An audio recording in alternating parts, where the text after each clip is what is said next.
Bonjour, j'ai testé pendant une semaine un Dutz Agrotron 8280 à faire différents travaux. Premier travaux, on a rentré un petit peu de paille avec, et puis deuxième travail le plus important, dû aux conditions de l'année où on aurait dû essayer de faire un peu de transport ou trouver d'autres activités. On est très humide cette année, donc on l'a mis au déchômage avec un corallin 8 mètres pour voir un petit peu ce qu'il pouvait faire.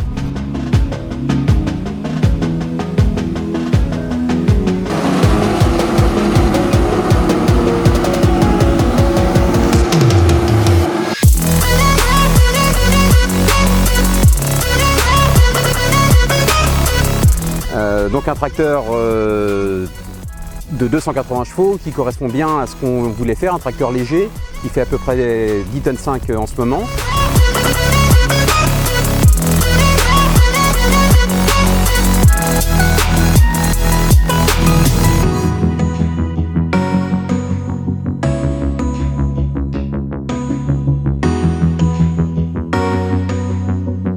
Au travail, un très bon comportement et une très bonne réaction du couple moteur boîte de vitesse, ce qu'on attendait sur cette gamme de matériel là avec cette nouvelle boîte de vitesse.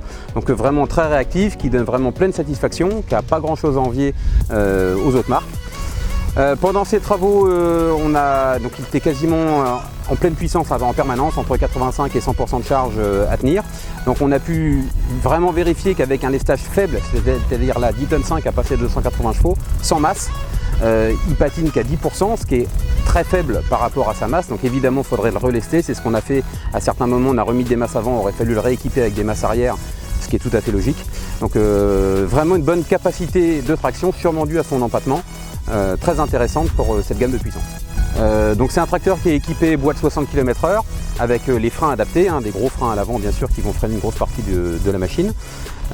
Très confortable sur route, alors sûrement dû aussi à sa montre de pneumatique, à sa cabine suspendue, à la qualité de son siège conducteur.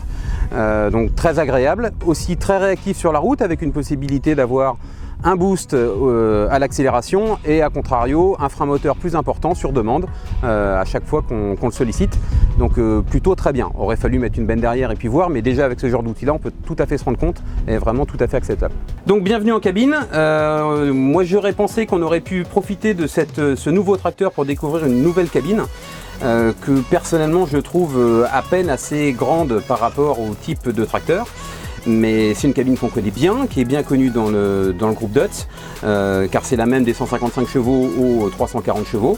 Des commandes qui sont redondantes, car il y a des moments où sur certaines cabines on a ou pas le e-monitor, donc l'écran, donc il y a d'autres façons de régler le tracteur sans e-monitor, ce qui fait qu'on a des commandes en doublon ou des écrans un petit peu en doublon, mais ce qui peut se comprendre dans ce choix marketing d'avoir une cabine pour toute la gamme. Par contre donc un e-monitor très agréable. Très souvent quand même un bouton par fonction, ce qu'on est un petit peu plus trop habitué aujourd'hui. Donc une cabine un petit peu vieillissante, mais qui fait encore tout à fait le job et qui va vraiment parler aux conducteurs Dutz aujourd'hui, car ils sont vraiment habitués à ce genre de cabine. Entretien, donc un entretien très rallongé, est-ce que c'est 1000 heures ou tous les ans, donc il vous reste que de l'entretien journalier. Là, du coup, relativement accessible. L'entretien au radiateur est vraiment parfait, il n'y a rien à redire. L'entretien en filtre à air moteur, parfait aussi. L'entretien filtre à air de cabine, c'est plutôt différent et on va dire beaucoup moins accessible. Par contre, l'entretien journalier pose aucun problème, avec très peu de graisseur sur toute la machine. Et petite chose supplémentaire, on peut brancher une sortie d'air comprimé qui est prévue sur le tracteur pour pouvoir souffler ses radiateurs au champ, donc en entretien quotidien ou taper ses filtres. Donc plutôt très bien fait.